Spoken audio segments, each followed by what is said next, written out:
tap dancing, self-hating black conservatives can just I swear, these fucking people just never have a fucking hairline, bro. Like, they just don't have hairlines. Have y'all ever noticed that? choice. You can't get a fucking haircut. Get a fucking lineup, nigga. Get a fucking lineup. Hey, man, apparently there's people that still believe that racism in America does not exist anymore, bro. It just doesn't exist, you know what I'm saying? You know what I mean? But, you know, let's see what this video is talking about. It's called The Price of Self-Respect. And this video is basically about, you know, black people who sell themselves out to white audience to make money. And yeah, bro, they're definitely dancing for the racist white supremacists is basically what a coon and Uncle Ruck is. But let's get to this video, man. Ruckus, how could you possibly love white people so much? I'm gonna speed this up, bro. Have you ever looked at them? White man just a joy to be around. They smell like lemon juice and pledge furniture cleaner. And look at them. They gave us discipline. Oh, brother. Put structure in our lives, took us out the jungle. Oh, brother. We show our appreciation. We march up and down the street. We vote. We vote. On. We vote. Look, I don't know if you heard, but racism is officially over. Hell yeah, facts, bro. You know what I'm saying? Clap it up, guys. Slavery ended 160 years ago, but I mean, not really, but you know what I mean? But, you know, hey. Took 4 centuries of state violence, exploitation, and mass incarceration, but we finally did it. Look, just don't celebrate too loud now, alright? They'll call it ghetto and unruly. This channel is dedicated to black media analysis because of my obsession with black art and entertainment. And I know I sound like a broken record at this point, but it's because it's damn near impossible to separate racial politics from how we as black people interact with media. It doesn't matter what form it takes, be it music, film, dance, poetry, hell, even something as simple as streaming or podcasting. Every single expression of black media is shaped and contextualized by racial politics, whether or not that was the creator's intention and whether or not the audience even notices it on the surface. And I keep hammering that's for sure. You know, this point in my videos because acknowledging that reality isn't just important, it's inescapable. These politics don't just shape our art, they shape us. They affect how we move, how we operate, how we present ourselves, and even how we succeed. And that success is never neutral. It's directly tied to the implicit roles you're. What kind of black person are you? The angry troublemaker often complains about the status quo of American society. This is a threat. There is no in between.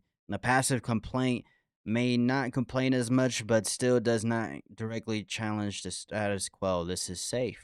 Yeah, man. Box into There's no in between in our media landscape. Even those roles aren't wide open. They come with boundaries, expectations, and a silent set of rules. You end up walking a really scary tightrope, one that forces you to balance your animations, your authenticity against white comfort. Lean too far into honesty, and you're branded angry, radical, or ungrateful. Pull back too much, and you're seen as safe, at the expense of hollowing yourself out to fit inside an acceptable comfort zone. So what do you do when you're in that position as a black person navigating these spaces? Do you play by the rules, sanding yourself down just enough to fit in? Or do you push Boondocks is so funny, bruh. and risk being branded as too extreme?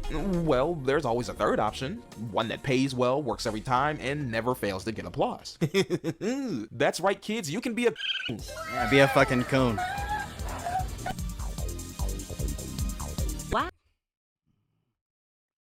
Oh, here we go. Oh my God, Candace Owens. Americans do not know how to resolve basic conflicts. being a is an easy way to secure a peg. It's the oldest hustle in the book. Trade your people's dignity for a seat at the table, even if that seat is just for show. And in a media landscape where white comfort is currency, nothing pays better than telling racist white folks exactly what they want to hear and showing them exactly what they want to see. I want to tell every single African American person that's watching this video, you are not oppressed. You are not oppressed. Hey, to all minorities of America, you are not oppressed by white supremacy. You're just not. Systemic racism does not exist, but black people are exonerated from the most crimes in America. Why is that? You know what I mean? If y'all don't know what exoneration means, it means you have been falsely accused, right? So apparently 54% of crimes that black people have committed in America have been falsely accused. You know what I'm saying? Is that what you're saying? Is that what it is? Isn't it like 54%? I wonder why it's 54%, by the way. I wonder why. I guess police just love going up to black people and just falsely accusing them of some shit they didn't do. You know what I mean? But hey, man, that's just not believe the lie. You are not a victim. You you're are not a victor. And that's why it's important to be precise here, because it isn't just an insult we throw at another black person we don't like or disagree with. It has a very specific meaning. Is a black person who deliberately performs or promotes harmful stereotypes about their own community, not out of ignorance or passion. Like, I'm not a fan of black people being conservative, but you know, there are good black conservatives that don't sell out people.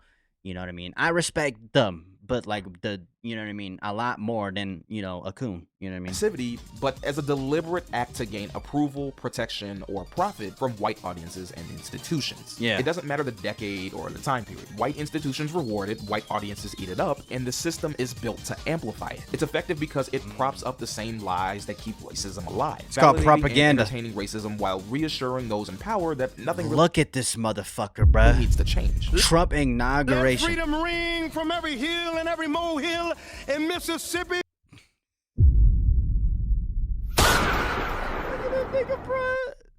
Look at this nigga, bruh. Good boy. From every state, every Look at city, him. Look at Trump, bruh. He's smiling like, that's a good little boy. That's a good little every boy. village, and every hamlet.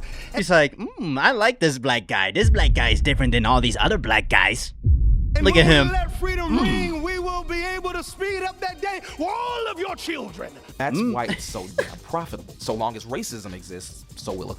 But that's what simultaneously makes it so dangerous. Because every time a tap dances and performs, it doesn't just reflect on them, it reflects on all of us. Their Yes, words and actions exactly. become ammunition, recycled as proof that racism is exaggerated or that black struggle is self-inflicted. And since so much of depends on white approval, it almost always gravitates toward But white approval never works. towards though. conservatism. It doesn't the politics work. most invested in pretending racism is over MAGA. and inequality is just about personal responsibility. You know that white supremacy and white nationalism ranks nowhere near the top of the issues that are facing Black America. That is fucking bullshit. And the reason that you are bringing them up in this Isn't she married to a billionaire? room is because it is attempt to make the election all about race as a Democrat. Not in my case. That's what makes a so valuable to white audiences. They get to see a black face echo their talking points back at them, wrapping white comfort in black credibility. The more that caricature circulates, the more it solidifies until it hardens into policy, into prejudice, and into everyday justifications for inequality. It isn't just self-destructive, it's collective collateral damage. The individual cashes the check, but the community pays the price. Be it minstrelsy or political pundits, we've always looked down on folks who choose to perform like this, and for good reason. But what do you do? In a digital age where these bad faith actors aren't confined to Oh brother. Oh my gosh. Right. That's another thing. These fucking coons, bruh. Look at Charlie Kirk. We all know Charlie Kirk is a racist, right? But he'll make the excuse that he's not racist because he has a few black friends. And these are the black a friends. single stage, but endless screens, what can you even do? Wait, combat this? Fuck that. Why beat them when you can just join them? Being a is easier than ever before. It's 2018 in America. Yeah. Does racism exist? Absolutely not. And it has never existed. Whoa! It has never. Whoa! It never existed, bro. It just never existed, you guys. Racism never existed. People jump so quick and they tense up at the thought of racial profiling. It's so wrong. It's so wrong. What is marketing? It's You do know this guy is gay, right? How can you be a gay conservative? That makes no fucking sense, bro. profiling. That's what marketing is. White supremacy and the KKK.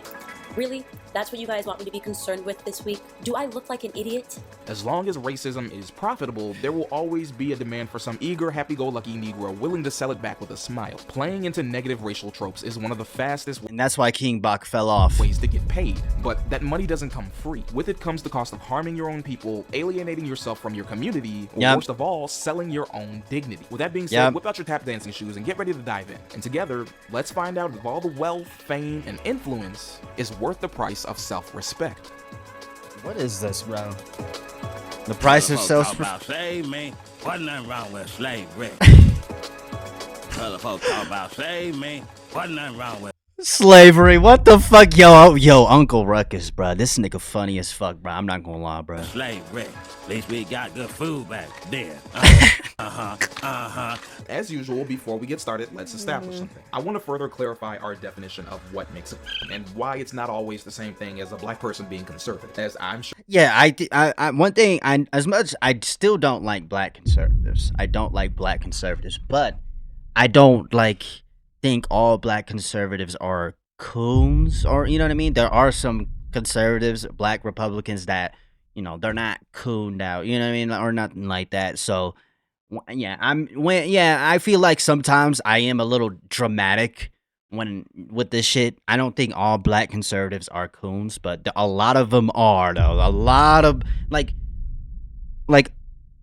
I mean, I don't know, man. There's some black conservatives out there just waiting to pounce on this video and cry with the whole independent thinker spiel. Being black and conservative doesn't by default make you a right there being a hell of a lot of overlap between the two. The difference lies in intent and performance. There's a lot of black folks that favor conservative politics out of ingrained survival. Centuries of this nation's history have taught us that black dissent, resistance, or even just demanding equity is often met with brutal repression in both violence and policy. For some, leaning into conservatism is less about selling out and more about seeking safety, stability, or trying to navigate a system that punishes resistance.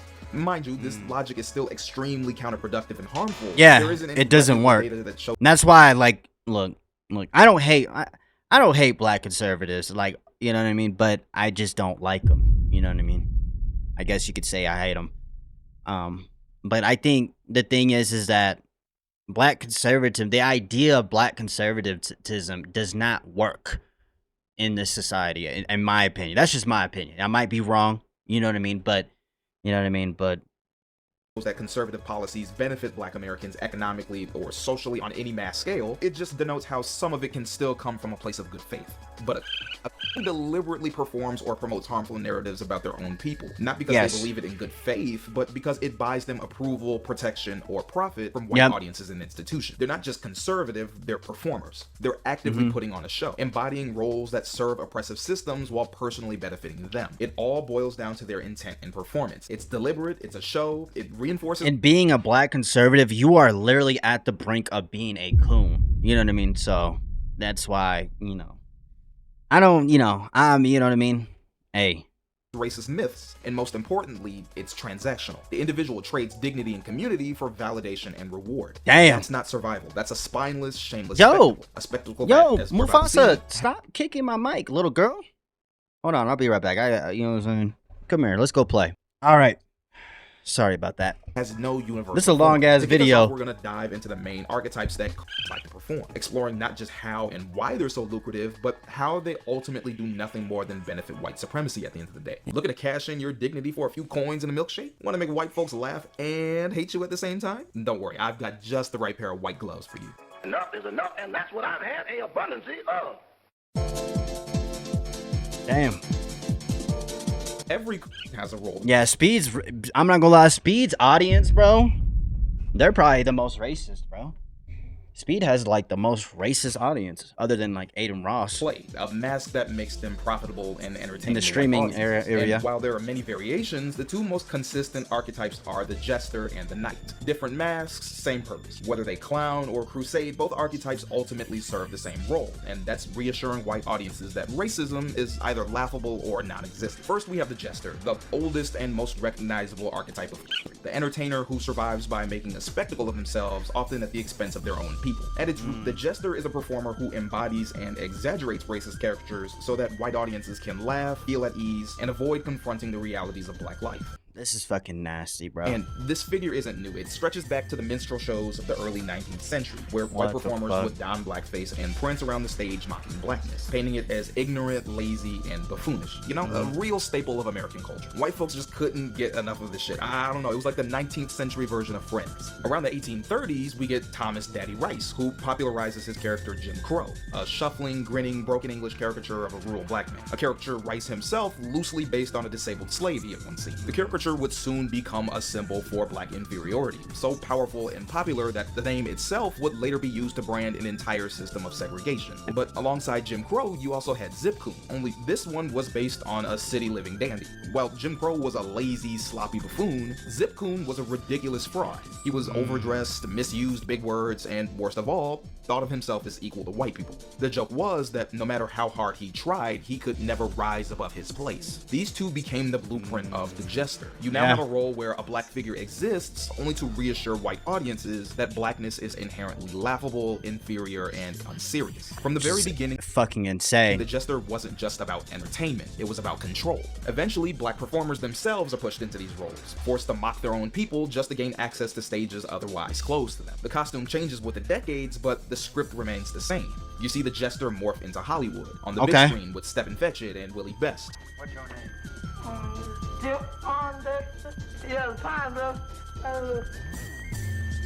There's something to worry about if you white. What you mean?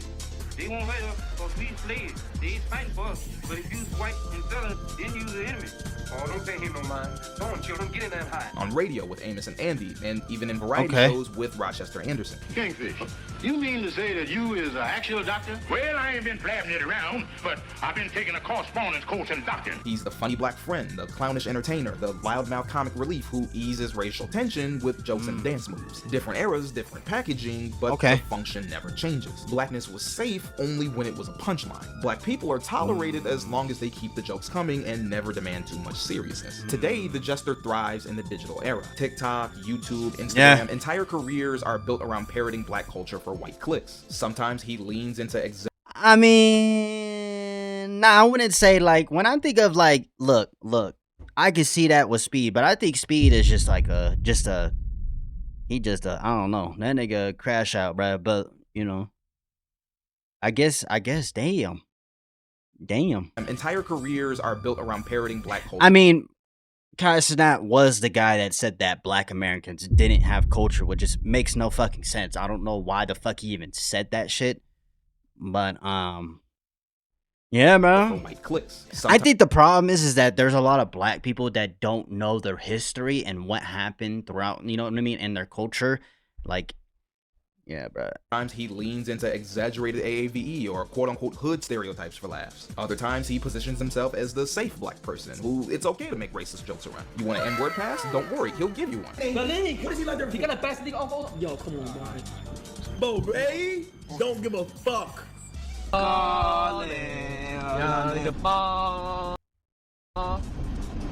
Damn. Shit. Ray's so stupid, bro. He might even make fun of real issues such as police brutality or systemic inequality, as if centuries of oppression, violence, and pain are nothing more than material for a punchline. It's how we get King Batch making an entire career off of chicken, watermelon, and crime jokes. For a bottle of lotion a day, you can help these ashy African-American children. Please call them. I made that to her, baby. For the next 12 hours, all crime is legal. Nah, this was wild, bro. And look, bro, like back then, a lot of people would have thought this is edgy, but nowadays, when I see this shit, it's just like, I don't know, bro. That shit make me cringe, bro. I'm not gonna lie, bro. It's how you get iShow Speed barking like an animal while also letting his non-black fans call him and make. Yeah, and yeah, that's Speed's community is literally probably one of the most racist communities in the entire streaming. You know what I mean? Racial jokes at his expense. What's this? This is cotton. Look, cotton. I never got gifted cotton. Why do you give me cotton? Yeah. W give chat. Open that shit. You gotta love it. You gotta love it. You gotta love it. You gotta love it. You gotta love it. You gotta love it. Come here, motherfucker. Master, I'm tired of picking cotton. Please give me another job. That's how you get all these tomfoolery ass niggas on TikTok eating food in a messy manner while dancing like chimpanzees. What the fuck? Yo, I'm not gonna lie, bro. This shit is goofy as fuck, but like, bro. This nigga a fucking video game character. He look like he could be in like Tekken. Like Tekken, Mortal Kombat. Hell, this nigga is literally calling himself the Groovin' Gorilla. You cannot yeah, that's insane, bro. Get any more on the nose than this. It doesn't matter the variant or the medium. In every form, the jester's job is to turn blackness into a spectacle. He makes racism easier to consume because it's coded in laughter. And that is why he works. The jester works because he makes racism feel good. He doesn't challenge the audience, he comforts them. Instead of forcing white American audiences to face the ugly reality of racism and systemic inequality, the jester flips those realities into comedy. Pain becomes parody, suffering becomes slapstick. The cruelty of anti-blackness is softened, wrapped in laughter, and handed back as entertainment. The audience can consume stereotypes without guilt because, at the end of the day, it's a black person that's alone. Yeah, it's all just a joke. But just a joke is exactly what makes it powerful. Laughter disarms. When racism comes dressed as comedy, it doesn't feel like hate, it feels like permission. You're not laughing at black people, you're laughing with them. You get a pass. Hell, after all, the black guy telling you the joke wants you to laugh. White audiences can laugh at caricatures of blackness without guilt because humor provides cover. And that thin veil of irony makes the jester effective, turning mockery into entertainment and entertainment into normalization. But the jester is only one side of the coin. We then have the knight. Well, one is an entertainer, the other is an enforcer. Unlike the jester, the knight doesn't play for laugh, instead aligning themselves with whiteness and defending the very systems that harm their own people. They're the moral this is preaching discipline, respect. Okay, so these are like the Brandon Tatums, the Candace Owens, and all. Respectability and obedience. If the jester reassures white audiences that blackness is laughable, the knight reassures them that the real problem isn't racism, it's other black people and their culture. Just as minstrelsy created the blueprint for the jester, the knight was born from slavery itself. On the plantation, you had slaves that were elevated above others, not out of time, you got the house niggas or merit, but as a tool. You ever watch Django? You know what I'm saying, with Leonardo DiCaprio? He was like the slave master, and I forgot the fucking guy's name. You know what I'm saying? A black actor. Samuel L. Jackson, that guy who was playing that house nigga. That's what these people are, bro. Control, being rewarded with scraps of comfort for loyalty and used to police other enslaved people. You begin to see the earliest form of the knight, a black figure whose very survival depended on protecting the master's interests. After emancipation, this role transforms. White elites paraded formerly enslaved people who praised their masters as benevolent, framing bondage as a civilizing institution. For example, pro-slavery writers like John B. Gordon and James Henry Hammond eagerly published quote-unquote we're learning the entire history of black Americans, bro. Testimonies from freedmen claiming slavery had been a blessing. You also had figures of black colonization movements like John Let me guess, because black people don't worship trees no more, some dumbass shit. William Hannibal Thomas, who assured whites that black freedom meant separation, not equality. And on the more extreme end, you had physicians like Samuel A. Cartwright, who promoted pseudoscience like drapetomania, the idea that a slave wanting to be free is a form of mental illness. He relied on black collaborators to validate his false claims about black laziness and inferiority. Those early versions of the knights were nothing more than useful props. They told white audiences exactly what they wanted to hear. That racial hierarchy was natural, just, and even divinely ordained. By the time we get to the 20th century, the knight evolves into the voice of respectability politics. A lot of these people just don't know history, and they just believe everything they see on the fucking internet because they're retarded. See it in figures like Bill Cosby and Shelby Steele, who, while groundbreaking in some ways, also doubled as the poster child for middle-class assimilation, embodying the idea that accepting black humanity depended on proper dress, diction, and morality. In politics, you get Clarence Thomas and Thomas Sowell. Black people can't have their own culture, right? Whose influence came not from serving black communities, but from reassuring white conservatives. Thomas used the Supreme Court to gut civil rights protections under the guise of colorblindness, while Sowell built a career downplaying racism and blaming inequality on black culture and behavior. And in popular media, you often see the knight as a direct foil to the jester, the serious preacher, the disciplinarian father figure, the bootstrap philosopher who scolds poor black people while ignoring the systemic barriers stacked against them. Today, the knight thrives as a commentator. He's the black conservative pundit on Fox News. Oh, brother. This motherfucker right here, I don't know if you could see his fucking face, bro. Anybody who goes on stage and their audience is full of white people and he's saying shit like Rosa Parks is a bad person because she had a car, immediately just stop watching them, bro. Like I don't, these people, they say the most wild shit, and then black people be like, well, they are kind of right. Black on black crime is a big problem in America. Oh, it's the biggest problem. Oh, okay. PragerU and Daily Wire. He assures white America that police brutality is blown out of proportion, that systemic racism isn't real. Oh, really? Black people are simply victims of their own bad choices. Stop resisting. Oh, by the way, just want to say it. This guy is gay. I hope you know that. And there's nothing wrong with being gay, which I respect him for openly being honest about being gay. But how can you be a gay conservative? That shit to me, I'm telling you, like, think about it. You're a gay conservative, bro. What the? Systemic racism isn't real, and that black people are simply victims of their own bad choices. Stop resisting arrest. I don't know how many times we got to say that. Oh my fucking God. Having conversations about these Christ privilege, of course. Christ is king. It's always a Christ is king ass nigga, bro. Oh, but God is not doing shit for you, bro. You know what I mean? You didn't get to this point in your life because of God. You got to this point in life because you believed you could get here before you even got here. That's all it was. You put out positive energy and then you attracted it. And the reality that you were going after, not even going after, that you are, you know, believing that you already have, it came to you. You know what I'm saying? It's called a law of attraction. You are who you become. And that's how this universe works. It has nothing to do with God. I mean, actually, I take it back. It does. I mean, I do believe that there is a God. I don't think it's a being. I don't think there is no moral compass to this God. There is no heaven and hell. It's just, this universe was not created with a good or evil intention. There was, you know what I mean? That's what I feel like people misunderstand in religion.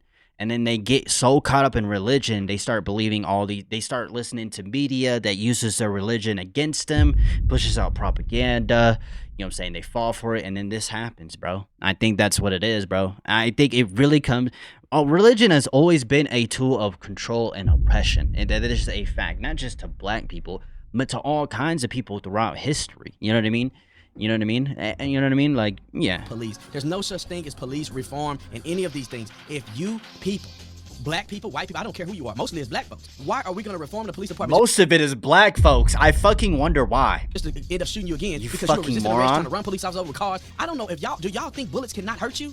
Is there a big problem with police brutality and black people? No, there's not. Yes, Not there from my is. point of view. He's the YouTube grifter. To be honest, though, all people face police brutality. Is it just black people? No, but a lot of it is black people. A lot of it is minorities that deal with these, you know what I'm saying, policemen who feel like they're above them because of race things. You know what I mean? Yeah, like a lot of it, you know what I mean? I don't know, bruh. And like, think about it. These people, you know, they you know, really think about it. It really, when it comes down to it, these people are fighting for that top house nigga slot that Candace Owens has. You know what I mean? And that's what these people are fighting for. There cannot be one house. There can't be 4 in the house niggas. There can only be one. That's why this motherfucker right here went to go meet some white Republicans and he got called a hard R and all that shit. Felt hella disrespectful and then went straight back to fucking cooning. This guy is a gay conservative who hangs around Donald Trump and sucks his fucking balls. You know what I mean? I don't know who this motherfucker is. And defund the police. What? Defunding the police, I think, is kind of a stupid idea, in my opinion. You know what I mean? Because when you know what I mean? But you know what I mean? But then you got these motherfuckers, they're watching Nick Fuentes. Nick Fuentes openly said he's a Nazi. He supports Hitler. And he says I don't think he says the hard R. Well, he probably does off camera. But he says nigga. He said nigga multiple times. But then people will still defend these people for some reason. And they'll be like, well, they're kind of right. Black people aren't. You know what I mean? It's like, they're just fighting for that top house nigga slot, bro. About quote unquote black fatigue and how ghetto blacks are gonna get us all killed. These black people are really struggling, and they're turning into these maniacs. Oh yeah. It seems like they don't do anything right. Yeah, if Nick, let's say Nick Fuentes is correct. Black people aren't maniacs. Black people are crazy. You know, saying all these niggas running around. Why is that? What is the reason for that? First of all, poverty. Second of all, education, lack of education. It's not just black people. There are a lot of poor whites who use SNAP benefits and shit just as much. There's white people smoke just as much as weed as black people. You know what I mean? Like you know what I mean? That's, you know what I mean? It's just like, it's ridiculous, man. I mean, they'll do anything for a check. What does this shirt say? Can't forward lifestyle. What? They're obnoxious. They're rude. They're inconsiderate. Oh wow. Aggressive. I mean, I don't cruel. think he said anything racist. He didn't denigrate. He said this is why people feel He that just way described based the on other these race of things. people. He described niggas, not black people. Oh yeah, it's niggas. Oh, it's niggas. Oh. He described niggas, not black people. But hey, dumbass, did you forget that black people are niggas to these people? You fucking moron. I think there's a big difference. There's a I big think I've met a lot difference. of black people, and I've met Yes, I do agree that there's rednecks, niggas. Yes, I do agree with that. But like, when you're lit, but you gotta understand why is that? It's because of low education and poverty, bro. That's why shit like this happens. It's not just black people. It's all people are struggling. But the thing is that black people get marginalized the most here in America, and that is just a fact. History proves that, even it is to this day. You know what I mean? Now, as black people, should we be victims and act like we can't do? No, black people, we should still work and fight to build our own community, our own communities, and strive for greatness. I believe that. You know what I mean? Don't let, you know what I'm saying, the setbacks that we have stop you from excelling. You know what I mean? That's, you know what I mean? But I met a lot of black people, and I met niggas. Like, here's the thing to this guy. Am I a nigga or a black person to him? And ask him, what is the difference? The environment, right? Where we grow up. You know what I mean? I grew up in the suburbs. I wasn't around hood territory, but I can at least emphasize and understand, oh, this is why there are black people who fall into this kind of, gang stuff. You know what I mean? You know what I mean? You got rednecks. There's a reason why white people become extremely racist and bigoted and become rednecks, and they sleep in trailer parks. It's because of poverty and education, lack of education. This is not defined. Every race is dealing with this in America. Everybody's dealing with this. That's a fact. But you got to understand, you got to look at who's dealing with it the most. Black minorities. Not just black people, minorities. You know what I mean? You know what I mean? But, man, bruh, there's a difference between being a conservative and being a sellout, though, for sure. Though. a lot of niggas. He's even the LinkedIn-style black excellence influencer preaching that systemic racism can be conquered with enough hustle and positivity. Doesn't matter what he wears, it can be a suit or a hoodie. The performance is the same. The Knight positions himself as proof that black success is possible if you just follow the rules, and if you don't, well, that's your fault. His job isn't to liberate his people, it's to discipline them on behalf. If you're gonna do that, though, do it in a way where you're not selling out other black people in the fucking process, dumbass. That's all that matters. Do not sell other people out to boost your own. No, bro, don't do that. Half of the system. The Knight works because he cloaks anti-blackness and dignity. Where the jester weaponizes laughter, the Knight weaponizes morality. He doesn't need to make white audiences laugh, he makes them feel righteous. By wagging his finger at black communities, he doesn't need to make... This nigga got a Trump sweater on. Are you fucking insane, bro?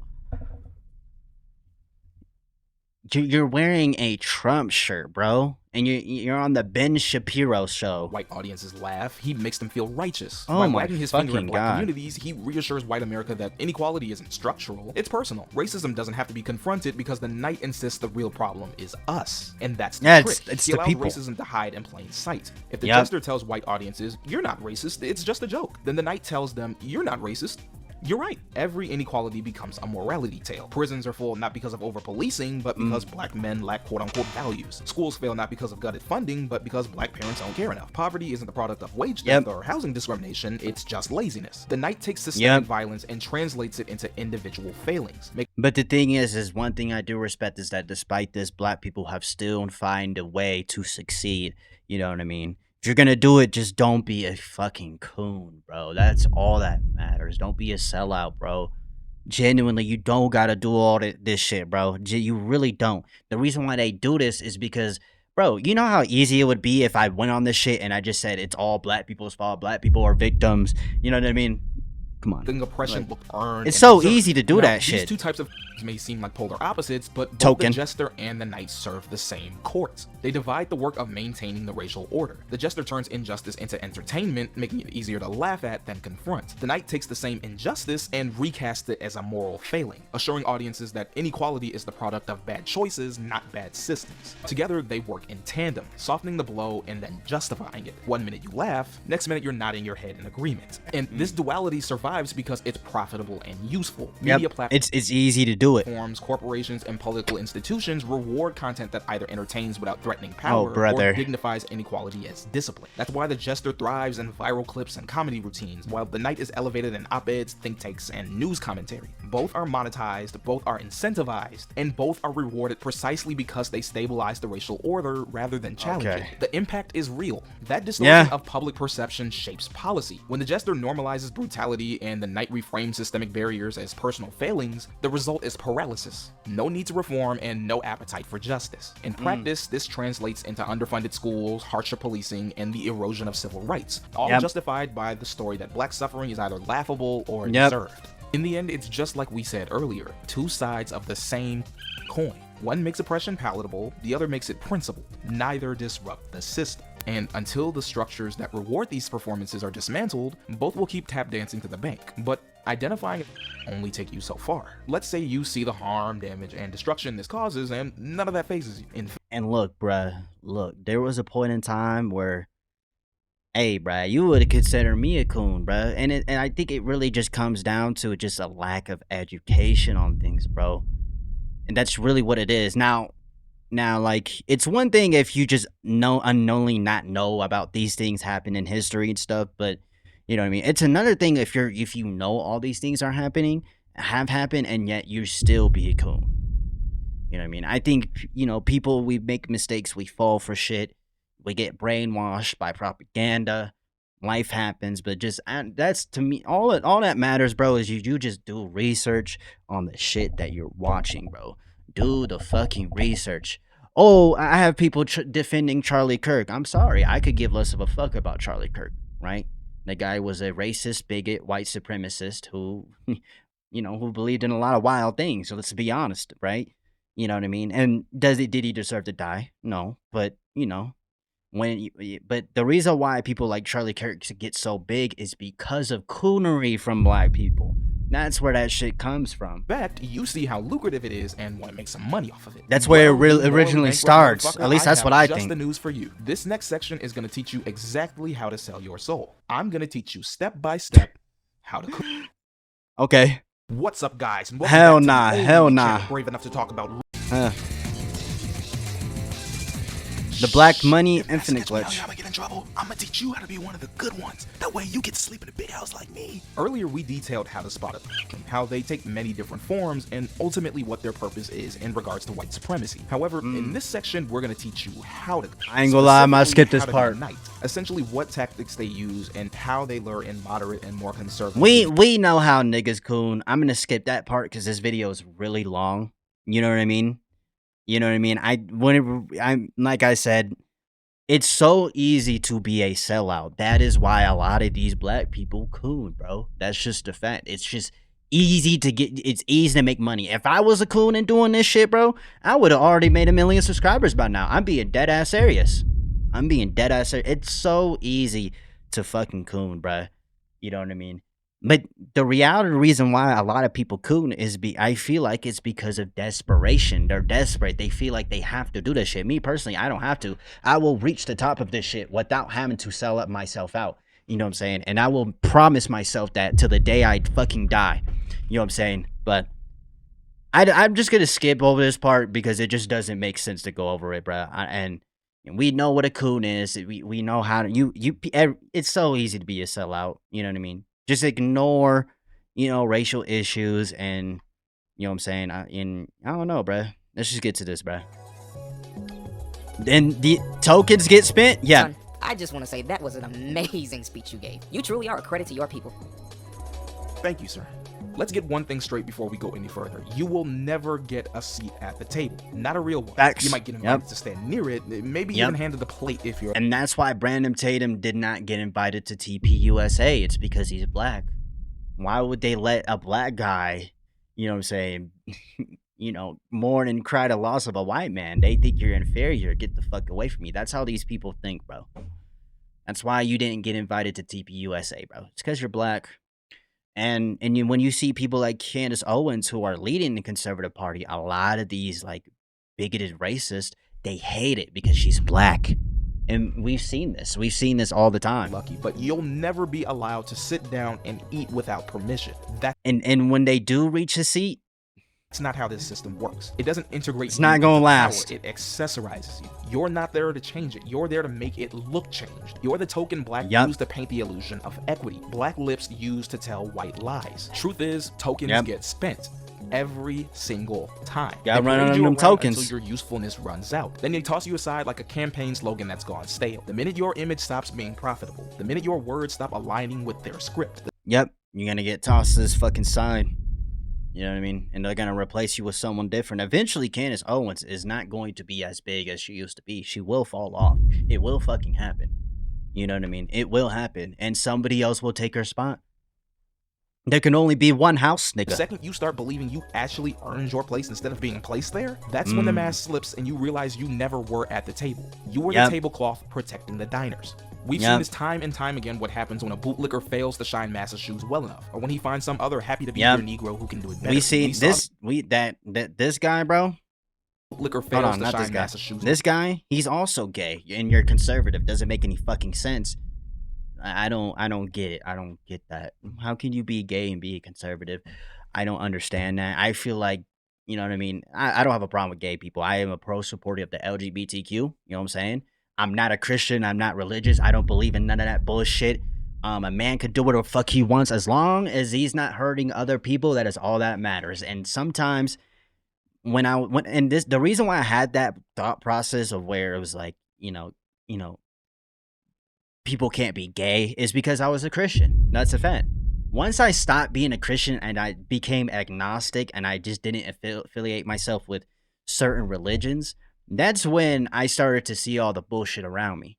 When you're brainwashed by religion, bro, you can't, bro, like, you know what I mean? Like, if y'all know what I'm talking about, you know what I'm talking about, bro. Well enough, or when he finds some other happy-to-be-here Negro who can... They'll be called hard R's on all kinds of shit. And allies who were eager to support Trump during his campaign, only to be ditched and discarded when he won. Figures like Tim Scott, Byron Donalds, and Mark Robinson all tried to curry favor with Trump, but they weren't selected for high-profile cabinet positions. Their loyalty didn't translate into lasting political power. The same can be said with all of these conservative commentators on YouTube and TikTok. Social media personalities like Officer Tatum and Rob Smith were willing to get on all fours to defend and worship white conservatives and their policies, but that worship never saved them from hate crimes. As a Christian who went to Israel, I spent 2 weeks there. This Brandon Tatum guy, he's a fucking moron, bro. You have Netanyahu on your fucking show, and look, here's my thing, right? I don't support the genocide of the Palestinians. I don't support the funding.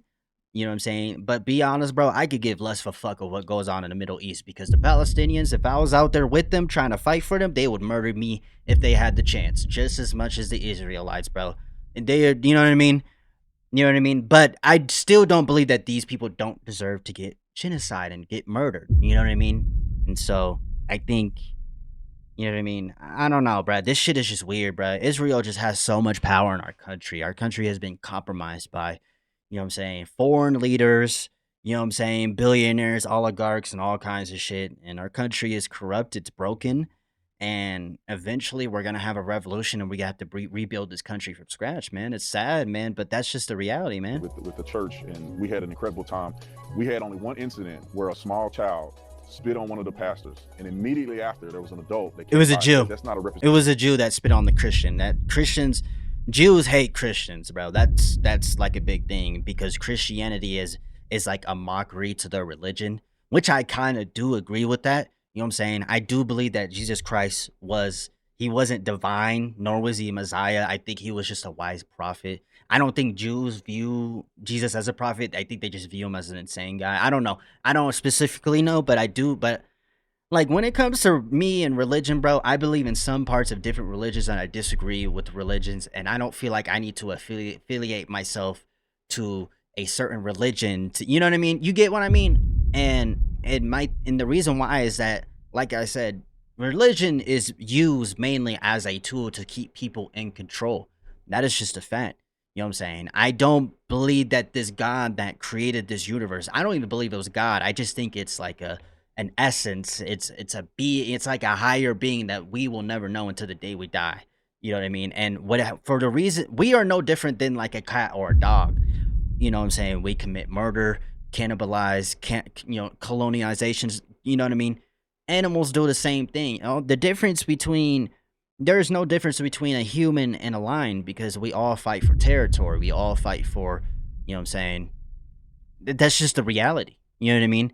I think the biggest human flaw is that we divide ourselves based off of ethnicity, race, and culture. And I think that is the reason why, that is what Jesus really wanted to teach. And because Jesus being a socialist and having socialist ideas, he got murdered for it. And then the Roman Catholics, they came, they felt bad for Jesus. They didn't feel like he deserved to die. So they worshiped him. They turned him into a god. They turned him into a martyr.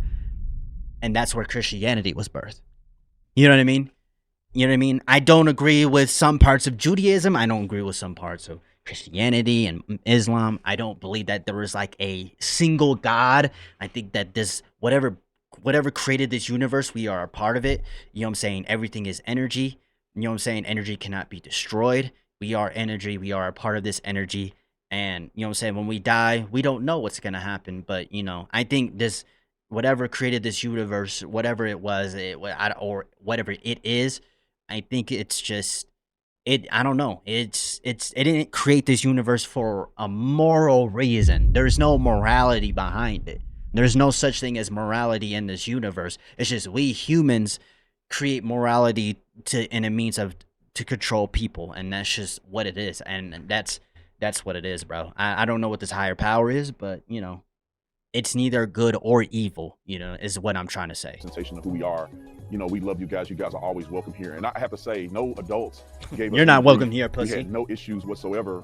And I will never forgive you, you fucking degenerate, fucking dictator fuck. And our experience there, it was actually an amazing experience. This spineless Negro literally gets spat on, and his first instinct is to thank them for only spitting on him once. Rob had to find out the hard way that folks who dislike both the black and LGBTQ communities might have a problem with him being a black gay Republican. Exactly. You can't be gay and conservative, you dumb fuck. That's why. It's the stupidest shit. It makes no...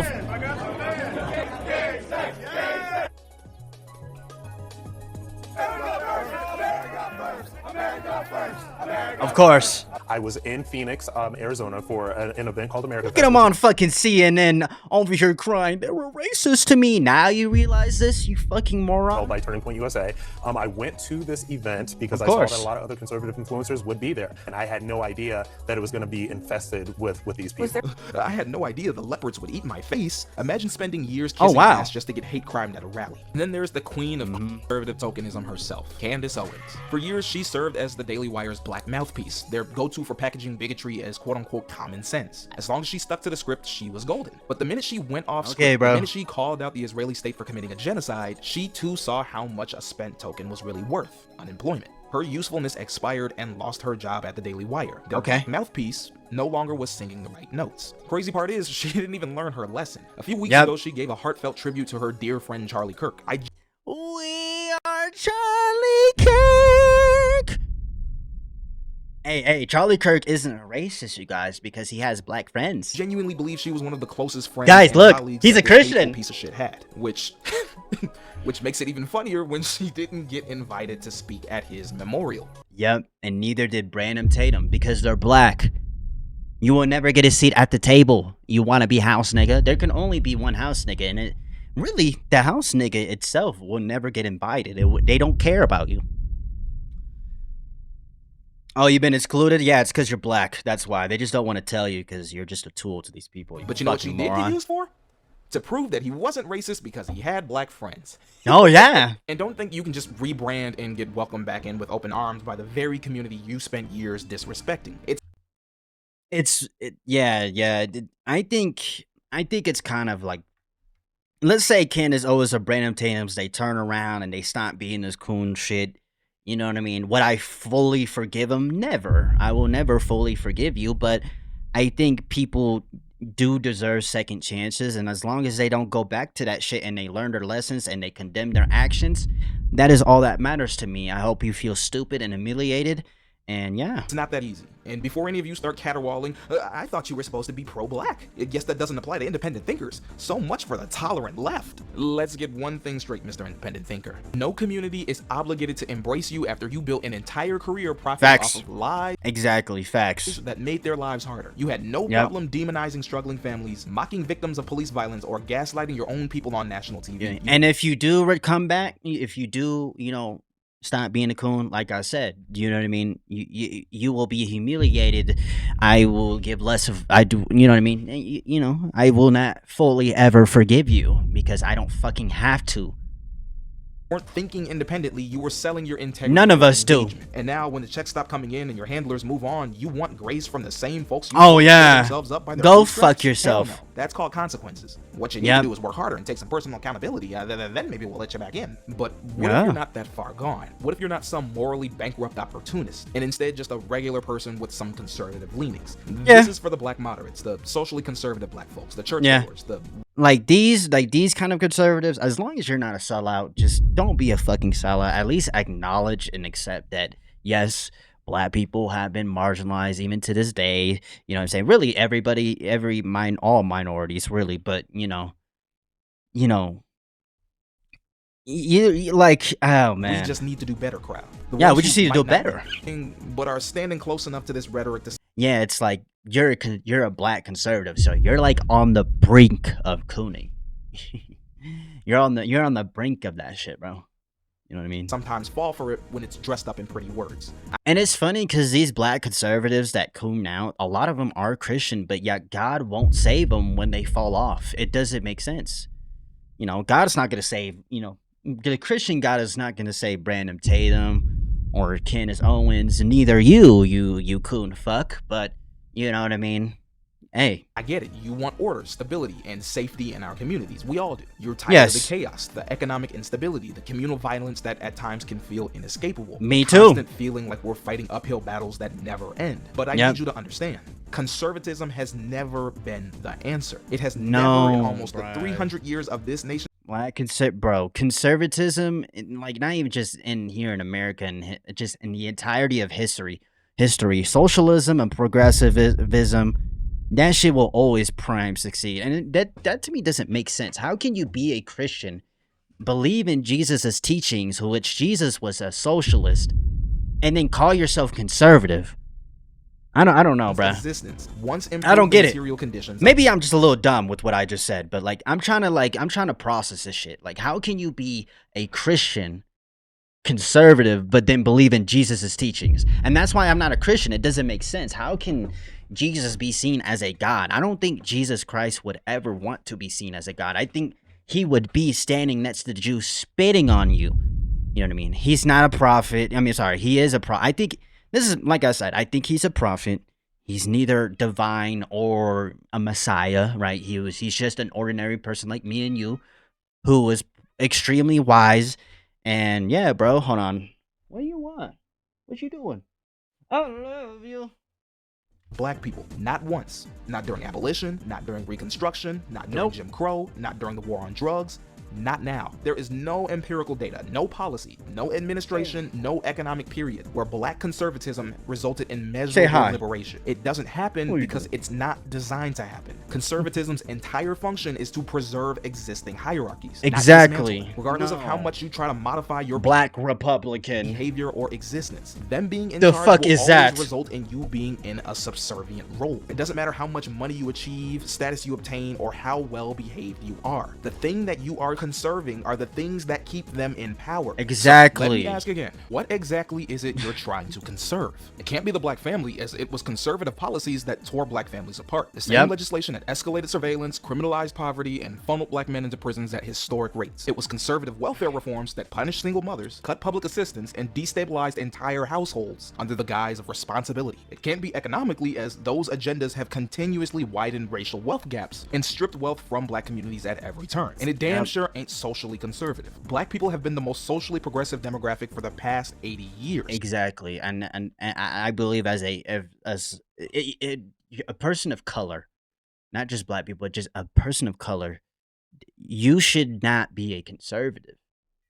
Like a lot of these white Christian conservatives, not all white Christian conservatives are bad. I don't think that, but you know what I mean, right? I think, you know what I mean, there are some white Christian conservatives, you know what I mean, that are on the brink of going there, but I don't, you know what I mean? Like, not all conservatives are bad. It's just, you're just on the brink of selling out. That's the problem. You are on the brink of going more far right.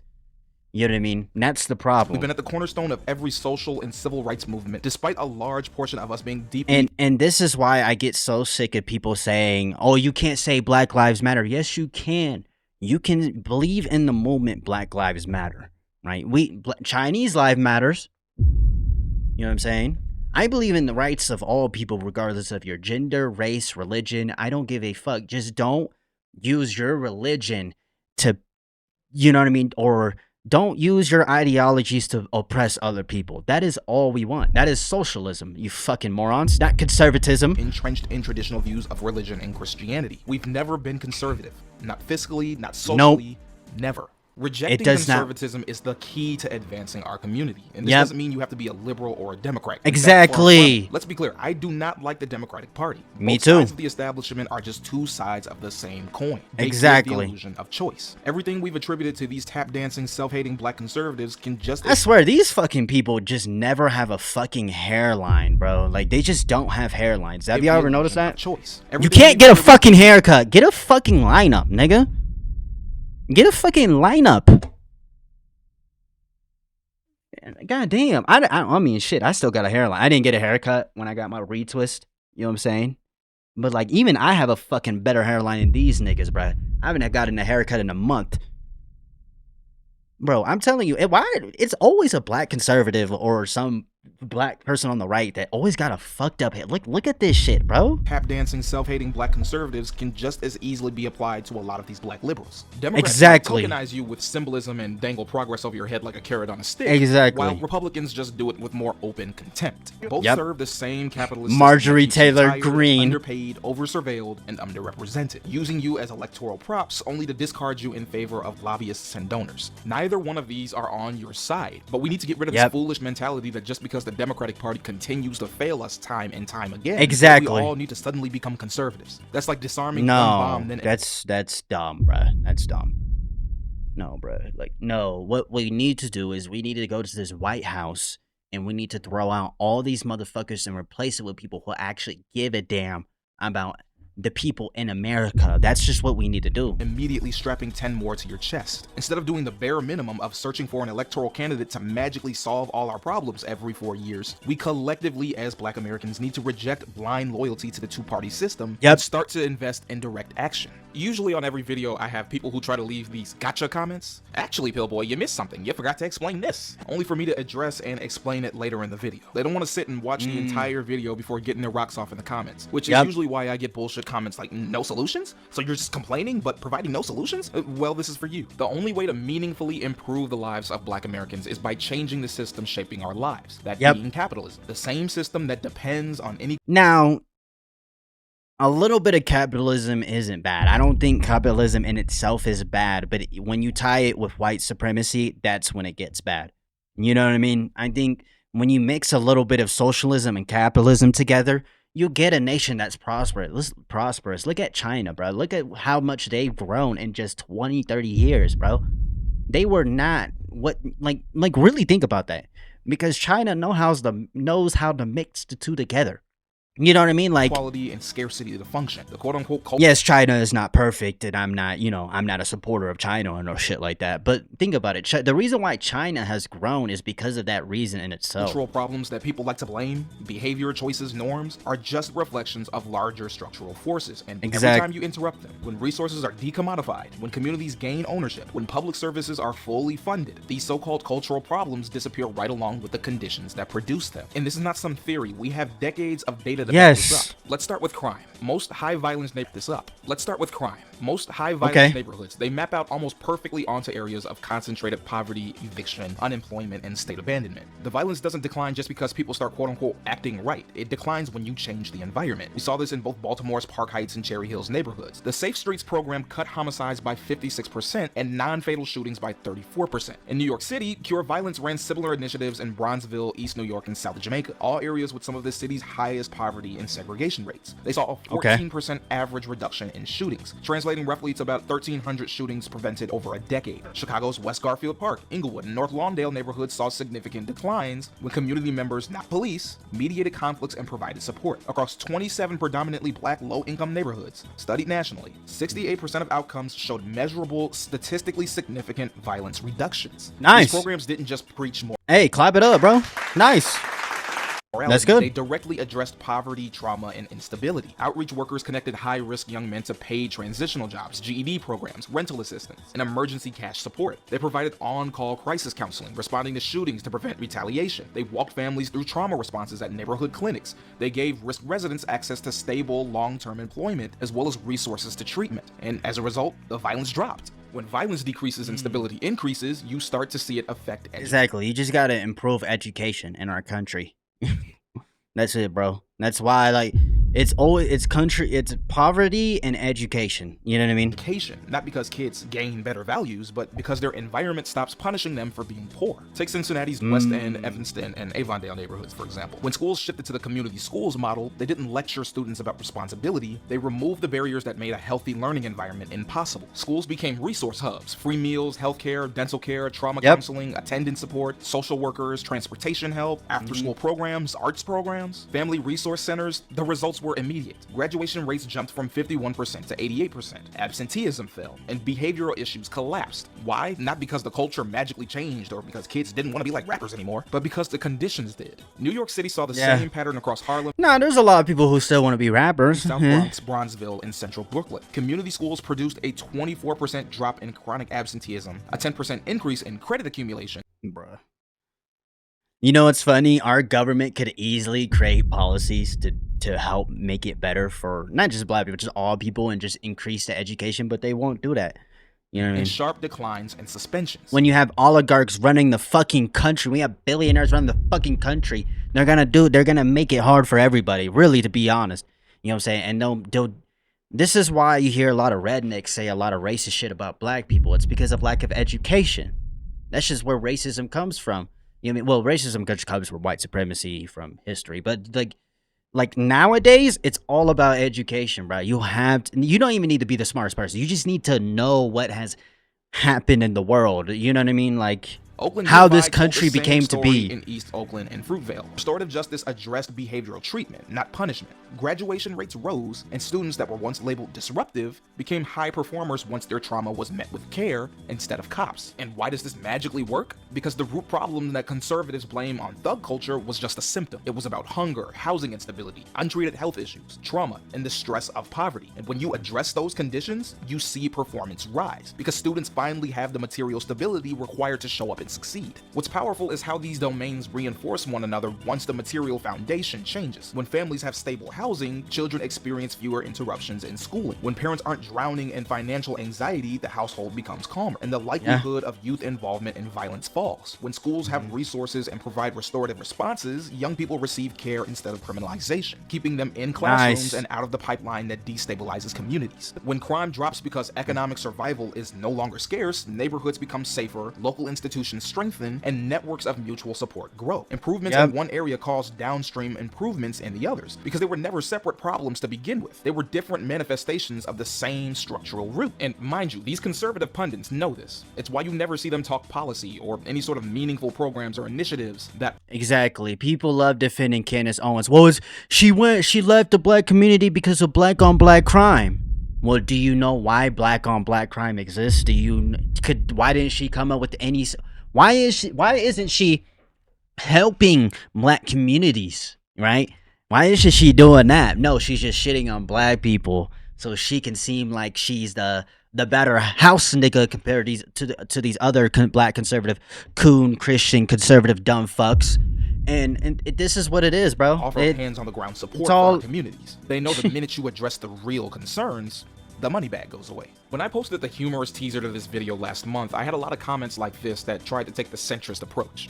Maybe it's policy and culture. I mean, Pillboy, those conservatives have some points. But if you actually wanted to see these issues resolved, you'd get to the real meat of the problem. Yep. They're not doing that. That's because real systemic solutions don't pay the bills. These hollow, surface-level critiques are not going to solve anything. The truth is unavoidable. Fixing the system produces better outcomes than lecturing individuals ever has. Crime declines when neighborhoods are materially supported. Education improves when students' basic needs are met. Family stability strengthens when capitalism's pressures are lifted. The system is the root. The culture is merely the echo, and every measurable improvement we have comes from addressing the former. This is what real community accountability looks like. Supporting the people who need help. Stepping in to protect our neighborhoods.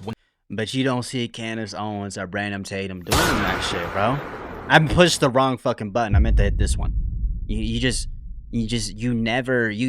don't hear these coons doing that. They don't want to do that because it's all about money and capitalism, and bro, they don't give a fuck, bro. These people have no morals. You know what I mean? Like it. You know what I mean? Yeah. The system abandons us. We talk all the time about saving our communities, about wanting safer streets, better schools, and stronger families, but this is what actually produces that. You can spend all day lecturing kids to avoid gangs and crime. Progressivism. You should, but unless you're socialism also engaging in steps to substantially and this equal rights for all people, whether you're black, Hispanic, Chinese, like everybody gets Indian people get so much shit.